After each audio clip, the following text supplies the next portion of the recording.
Assalamualaikum warahmatullahi wabarakatuh. Eh, Baiklah, kami dari kelompok yang beranggotakan Emrehan Al-Rashid dan Safarnisa Rahmawati ingin mempresentasikan proyek UTS kami yang berjudul Implementasi Kriptografi Klasik pada Simulasi Edukasi Berbasis Website. Baiklah, yang pertama adalah latar belakang. Dengan perkembangan teknologi yang semakin pesat seperti sekarang ini, data atau pesan tidak hanya dikirimkan melalui konvensional saja. Maka dari itu, keamanan bertransaksi sangatlah dibutuhkan. Peran kriptografi sangat penting bagi keamanan sebuah informasi karena dapat menyembunyikan atau menyamarkan sebuah pesan agar tidak diketahui oleh banyak orang. Kriptografi klasik sendiri merupakan kriptografi yang digunakan pada zaman dahulu, sebelum komputer ditemukan atau sudah ditemukan, namun belum secanggih sekarang. Kriptografi ini melakukan pengacakan huruf pada kata terang atau plain text. Kriptografi ini hanya melakukan pengacakan pada huruf A sampai Z, dan sangatlah tidak disarankan untuk mengamankan informasi-informasi penting karena dapat dipecahkan dalam waktu singkat. Selanjutnya, algoritma yang akan dijelaskan oleh Safanisa. Algoritma pertama yaitu sesar Cipper. Dalam kriptografi klasik ini, sesar ini bisa disebut dengan sandi geser. Sandi ini termasuk sandi substitusi di mana setiap huruf pada teks digantikan oleh huruf lain yang memiliki selisih posisi tertentu. Kita tuh akan menentukan key-nya dan ada plain text-nya. Contohnya di sini plain text-nya itu wiki dengan key 3. Lalu kita akan menggeser posisi wiki itu ke 3 kata selanjutnya. Contohnya W itu kita 3 kata setelah W itu adalah Z. Kemudian I, 3 huruf setelah I itu J, K, L. Kemudian L, kemudian huruf K, 3 huruf setelah huruf K itu adalah N. Jadi bisa kita tahu sesar Cipper dengan key 3 dengan plain text wiki itu menghasilkan hasil yaitu Z, L, N, L. Kemudian algoritma kedua yaitu Wigner-Cipper. Wigner-Cipper ini salah satu algoritma klasik yang menggunakan teknik substitusi. Nama Vigenel berasal dari seorang pria bernama Blaise de Vigenel.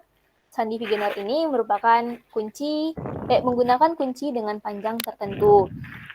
Contohnya plain text-nya itu the sky is falling dengan key in code. Proses enkripsi ini dimulai dengan menyesuaikan setiap huruf dengan angka 0 sampai dengan 25, yaitu abjad. Abjad dari A sama dengan 0, kemudian abjad Z sama dengan 25. Kemudian didapatkanlah enkripsi sebagai berikut. Kemudian, algoritma ketiga yaitu Atbash-Cipper. Sandi Atbash ini adalah Cipper substitusi sederhana dengan cara membalikkan alfabet sehingga setiap huruf dipetakan ke huruf di posisi yang sama kebalikan dari abjad.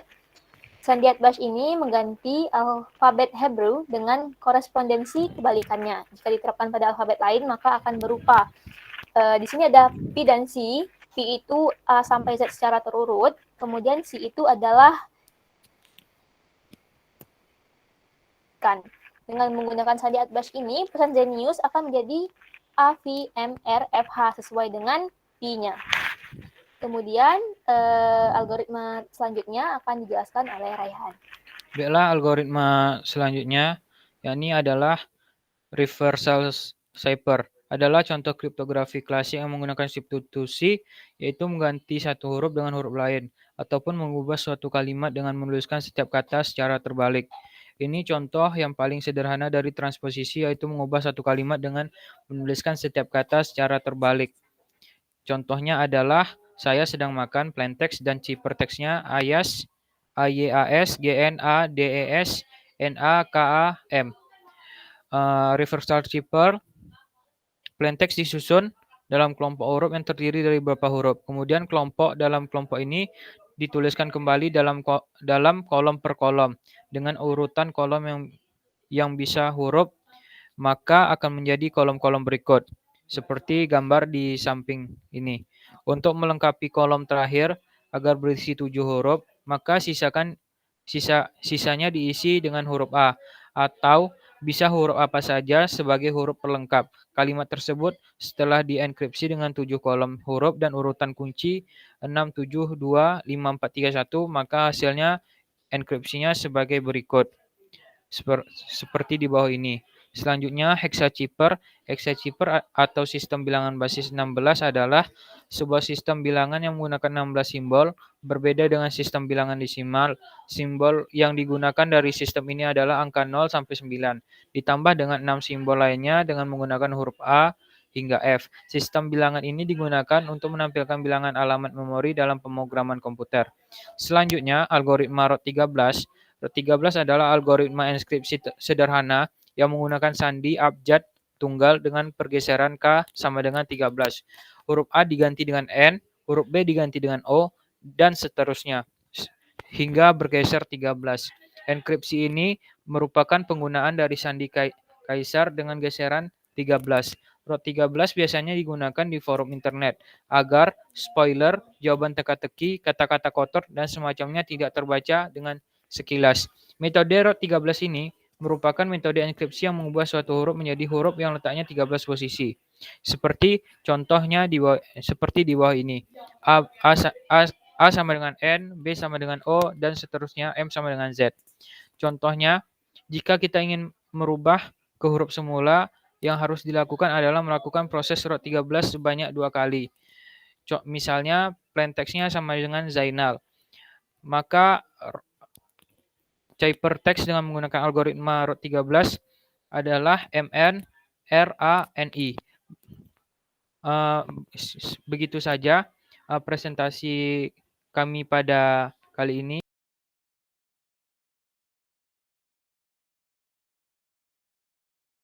Di sini kami membuat project website kriptografi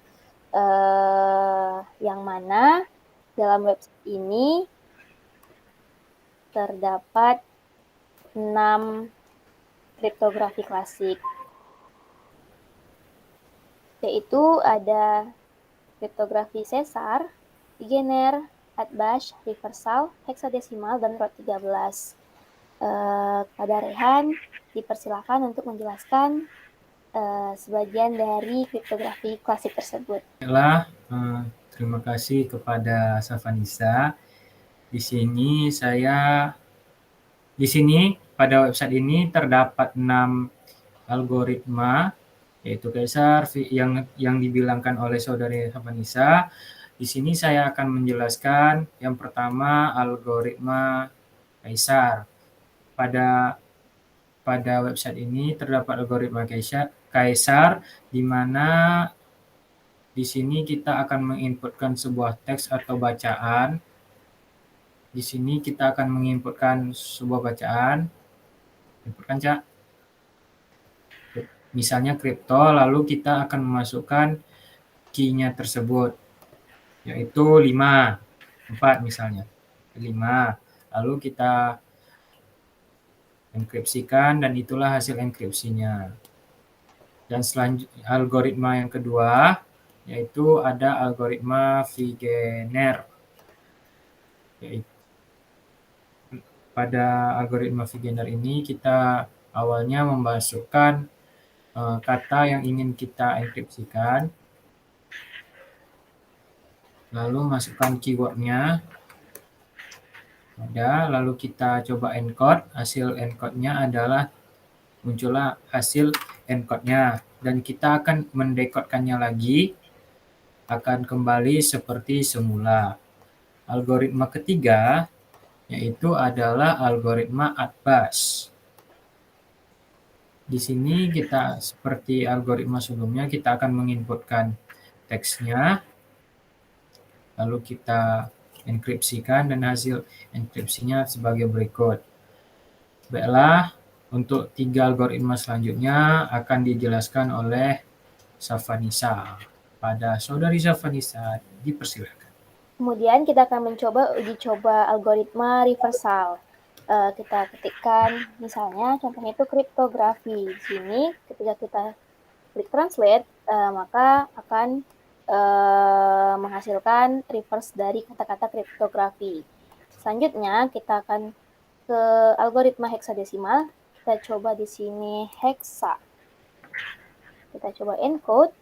Nah, dia keluar hasil dari heksadesimalnya, kemudian kita decode, dia akan kembali menjadi plain text seperti awal. Kemudian untuk algoritma terakhir itu root 13, kita coba kata-kata kriptografi.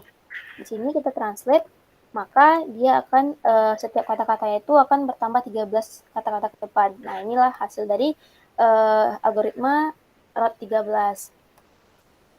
Kemudian di sini ada fitur video pembelajaran. Di sini ada 6 algoritma yang sudah kami sediakan seperti di atas. Pertama adalah algoritma Caesar-Cipper. Nah, di sini akan muncul simulasi dari algoritma Caesar-Cipper tersebut.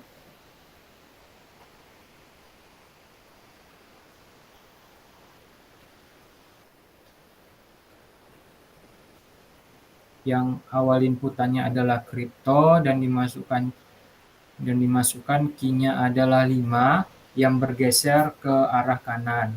Setelah kita akan coba membuka video dari algoritma Wigner-Cipher. Dan berikutlah tampillah videonya. Di sini video ini akan menjelaskan bagaimana algoritma Wigner-Cipher itu bekerja. Cepat-cepatkan aja, Cak. Tek-tek gitu aja. Oke, buka lagi ya. Di sini video ini akan menjelaskan bagaimana algoritma Wigner-Cipher itu bekerja dan dapat mendapatkan hasil dari enkripsinya. Berikutnya algoritma Atlas-Cipher, yaitu di sini juga menjelaskan bagaimana pengerjaan dari algoritma tersebut, mulai dari plain text-nya hingga menjadi enkripsi dari teks tersebut. Lalu ada algoritma root 13 Cipher. Di sini juga terdapat videonya tentang simulasi pengerjaan algoritmanya yang kami ambil dari link YouTube yang dapat dipahami. Selanjutnya algoritma Hexa-Cipher. Di sini juga menjelaskan simulasi tentang algoritma Hexa-Cipher yang kami ambil dari YouTube juga, dan Reverse-Cipher. Ini juga kami menjelaskan bagaimana algoritma ini bekerja. Mungkin itu saja. Saya serahkan ke Safanisa. Baik, mungkin sekian saja simulasi dari website kami. Terima kasih atas segala perhatiannya. Kami ucapkan maaf jika ada banyak kesalahan. Kami tutup. Assalamualaikum warahmatullahi wabarakatuh.